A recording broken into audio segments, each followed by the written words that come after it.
What's going on, guys? Just decided to do a quick little overview on my everyday carry handgun.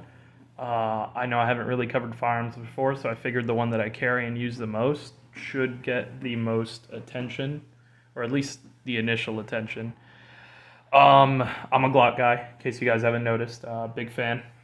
Definitely been carrying Glocks since I've been carrying firearms. I think I started in, I want to say 2017, 2018 is when I got out of the military.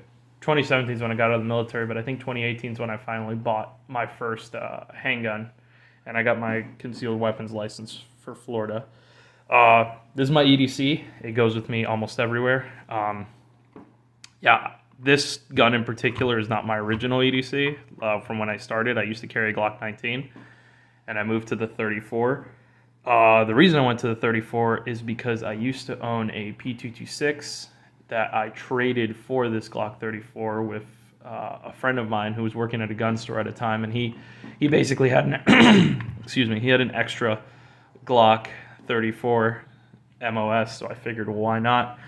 I did the trade because I that P226 I really didn't want to put wear on it. It was more of a collector's item just because of the addition. So I traded for this, and I figured, like, oh, let me get into dot handguns, and I ended up liking it.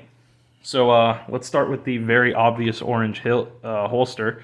This is the Dark Star Gear Rigel. It's for Glock 34 and Surefires. And if we flip it upside down, you'll notice that it has a claw and then pull the dot loops. I prefer pull the dot loops. I started using, when I first started carrying, I was using pull the dot loops. And what I like about it is I don't have to worry too much about my belt choice. I know some guys are very particular about it. They wear the same belt all the time. I don't. I swap through belts pretty often. So because of that, I like having pull the dot loops that are kind of adjustable. I would like to try DCC clips. So that's for a later date. And I carry appendix, so that's why you see the claw there. It helps kind of hide this, full size grip. So let me pull this out of the holster, and then we'll take a better look. So this is the 34. It's a Gen 5 MOS. I didn't really at the time.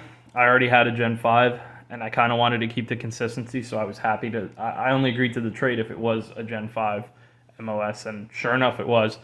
So let's start. Let's start with the sights. So I have a Mariglow suppressor height sights on here. Pretty self-explanatory. I like them. I like all blacked out sights, even without an RMR. I just like simple blacked out sights. I like square rear notch. And the RMR is an RM09, so that's the 1MOA dot. I have astigmatism, and because of that, my contact lenses correct most of it, but it doesn't correct all of it. And if I did have to wear glasses for whatever reason, it corrects it even less. So I went with the smallest dot possible. My reasoning being that a bigger dot, or if I needed a bigger dot, I could just pump up the brightness. And sure enough, that's how I use it. On bright days, I'll just pump up the brightness a little, or if I'm doing a class or something, and then, when it's back to normal or at nighttime, I'll just lower it. It's not difficult. It's not a crazy thing. Yeah. Next is the light. Light's a Surefire X300V. Two reasons why I got the V. One, because it was cheaper at the time than what I was offered. I bought it off of someone. You basically new but used. Two, and I like to shoot night vision a lot, and when I do, this handgun, or I used to shoot handgun or night vision a lot. Problem being, the local range decided to get rid of their nighttime lanes, so it's been here and there. It's been more infrequent, but because of that, I liked having a vampire light.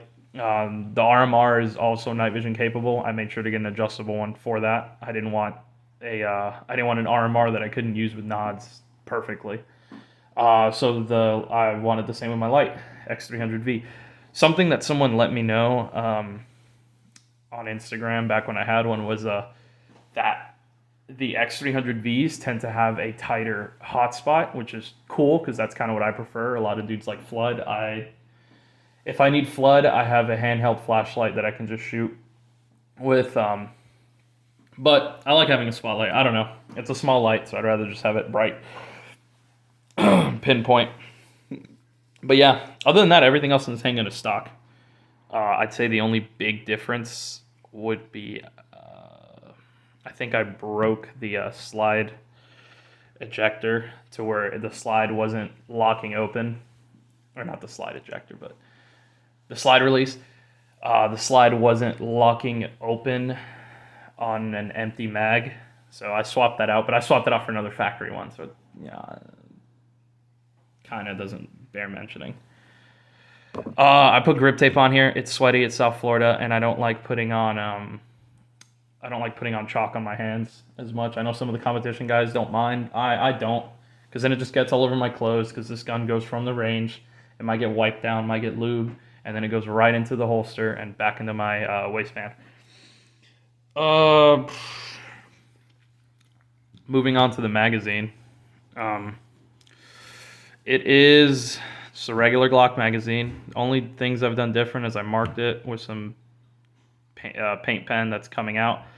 And then I have this little bit of glow-in-the-dark tape. When I took a slide tack low light course, shout out to Brian.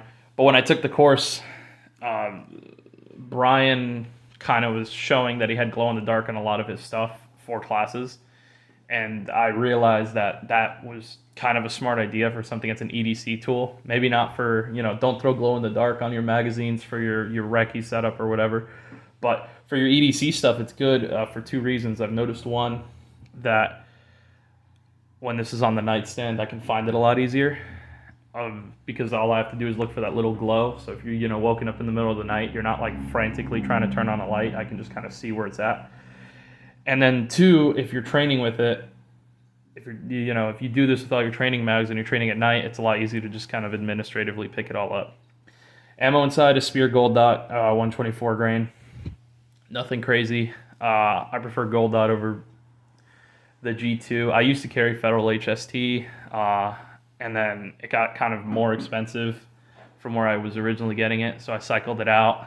I cycle out the ammo about every 4 to 5 months, So I'm about due pretty soon to cycle it out. The humidity down here kind of ruins, or it doesn't really ruin it. I've never had a misfire with this ammo, but it's just more of a preventative measure. I keep the old ammo and I just kind of keep it in storage, and then if I ever want to go and shoot it and just see like, I wonder if this would have worked, I might shoot it off or just when zeroing. But that's as far as the mag goes. And then the ammo is pretty self-explanatory. Yeah, that's pretty much it. Just quick little overview on my Glock 34. I have quite a round count on it. I couldn't give you an exact round count, but I can tell you that the first year I had it, I probably put 3,000 rounds that first year. So I think that was 2019. So I've been trying to stay as consistent. Unfortunately, COVID doesn't let us, or COVID and the supply chain didn't let that consistency stay. But, I'm going to keep using it till it doesn't work. That's all for now, guys.